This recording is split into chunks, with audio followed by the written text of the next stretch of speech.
Assalamualaikum warahmatullahi wabarakatuh. Selamat pagi mahasiswa TTD semuanya. Baiklah, kita bertemu lagi dalam mata kuliah biologi sel dan genetika. Dan untuk hari ini kita akan membahas tentang pembelahan sel ya. Ini adalah pertemuan kita yang ke-6. Hari ini kita akan membahas pembelahan sel secara mitosis. Nah, sebelum kita membahas tentang macam-macam pembelahan sel, kita harus tahu pembelahan sel itu apa sih dan kenapa sangat penting sekali terjadi pembelahan sel di dalam tubuh makhluk hidup. Nah, contoh sederhana ya kita mengalami proses pertumbuhan ya dari bayi, anak-anak, remaja, dewasa ya. Tidak mungkin ya hari ini seorang bayi lahir kemudian 20 tahun kemudian dia masih menjadi bayi. Tidak mungkin, dia akan mengalami yang namanya pertumbuhan dan perkembangan. Nah, proses pertumbuhan dan perkembangan itu terjadi karena adanya pembelahan sel, yakni bertambahnya volume sel, besar sel, sehingga seseorang bisa mengalami pertumbuhan dan perkembangan. Makanya pembelahan sel sangat penting sekali bagi makhluk hidup. Termasuk mikroba pun dia melakukan proses pembelahan sel ya. Makhluk hidup yang sangat kecil pun tetap membelah. Pembelahan sel ini terbagi atas 3, ada amitosis, mitosis, dan meiosis. Nah, apakah perbedaan dari ketiga pembelahan sel ini? Kita pelajari lebih lanjut. Pembelahan sel itu ada 2 ya, melalui fase atau tahapan atau tanpa melalui fase, secara langsung tanpa fase atau tahap pembelahan dinamakan dengan amitosis. A artinya tidak, tanpa ya, tanpa fase. Contohnya adalah kelompok bakteri.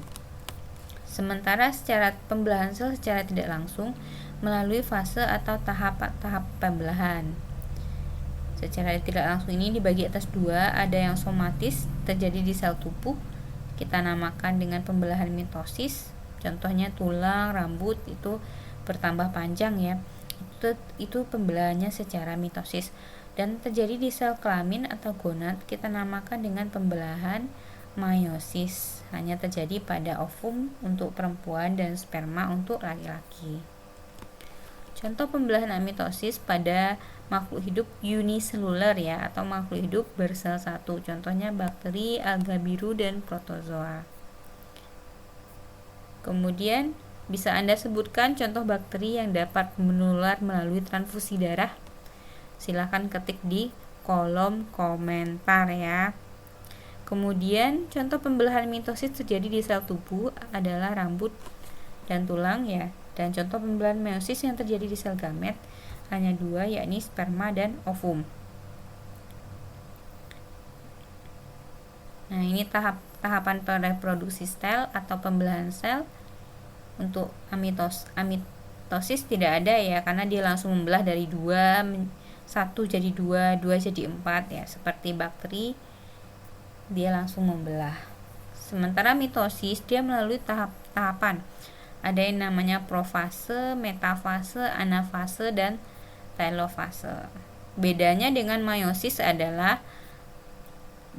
antara mitosis dengan meiosis adalah meiosis ini mengalami 2 kali proses pembelahan. Ada pembelahan 1 dan pembelahan 2. Sementara mitosis hanya mengalami 1 kali pembelahan saja. Ini ada di skema ya, meiosis itu ada 2 kali pembelahannya.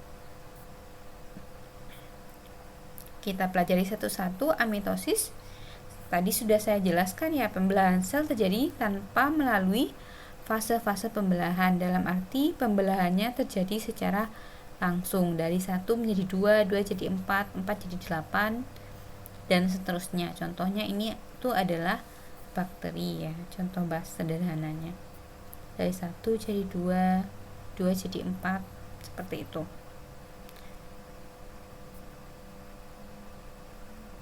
Sementara meiosis tadi sudah saya jelaskan, ini terjadi pada sel tubuh atau sel somatis ya.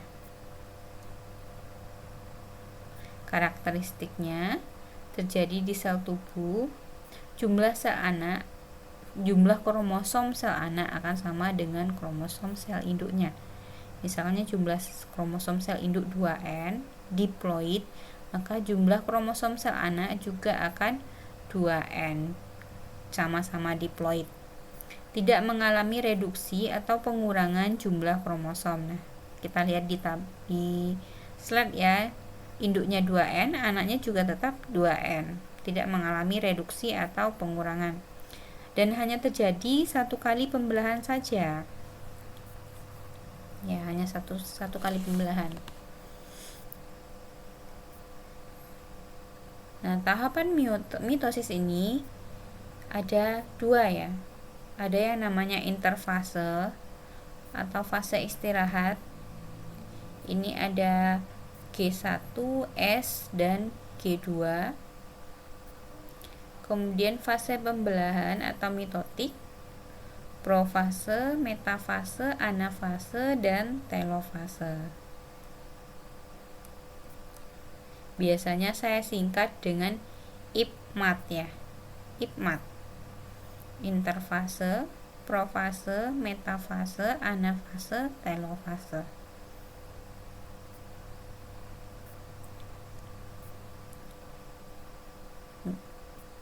Ya, ini profase. Kita bahas satu persatu pembelahan secara mitosis. Tahapan yang pertamanya adalah profase. Ada profase awal dan profase akhir. Ditandai dengan membran inti atau nukleus menghilang ya. Kemudian metafase, ini kromosom akan bergerak di bidang pembelahan sel atau ekuator. Ini dia kromosomnya berada di tengah-tengah ya. Kemudian anafase, perhatikan masing-masing kromosom terbagi atas 2 dan bergerak menuju kutub yang berlawanan. Dan yang terakhir ada telofase. Perhatikan yang terjadi pada tahapan telofase, mulai terjadi sitokinesis, pembelahan sitoplasma yang diikuti dengan pembelahan sel membentuk 2 sel anak. Nah, yang perlu adik-adik perhatikan adalah ciri-ciri tahapan mitosis ini pada setiap proses ditandai dengan masing-masing ya. Contohnya profase akan ditandai dengan menghilangnya membran inti dan terbentuknya benang-benang kromatin. Metafase tadi apa? Kromosom bergerak atau berderet di bidang ekuator. Anafase ditandai dengan kromosom mulai bergerak ke arah kutub yang berlawanan ya. Serta telofase terjadi 2 sel anakan. Nah, karena kita bahas kromosom ya, kira-kira jumlah kromosom pada suatu organisme apakah dapat menentukan tingkat kecerdasan organisme tersebut? Ya, Anda tahu berapa jumlah kromosom pada manusia? Jika tahu, silakan ketik di kolom chat ya. Dan apakah organisme yang memiliki jumlah kromosom yang sama mempunyai hubungan kekerabatan?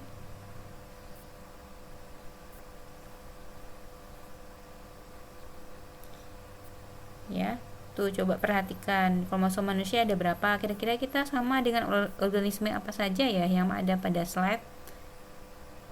Ada berapa itu? Ada 1 ya, yakni kuda. Tahapan akhir pembelahan yakni telofase, terjadi sitokinesis dan kariokinesis. Sitokinesis pembelahan sitoplasma dan kariokinesis pembelahan inti sel. Ini tahapan mitosis, profase, meta, ana, dan telo, serta interfase. Terima kasih. Ini soal latihan, silahkan dipelajari. Sekian dari saya. Terima kasih atas perhatiannya. Jika ada pertanyaan langsung saja ditulis di kolom grup WA. Assalamualaikum warahmatullahi wabarakatuh.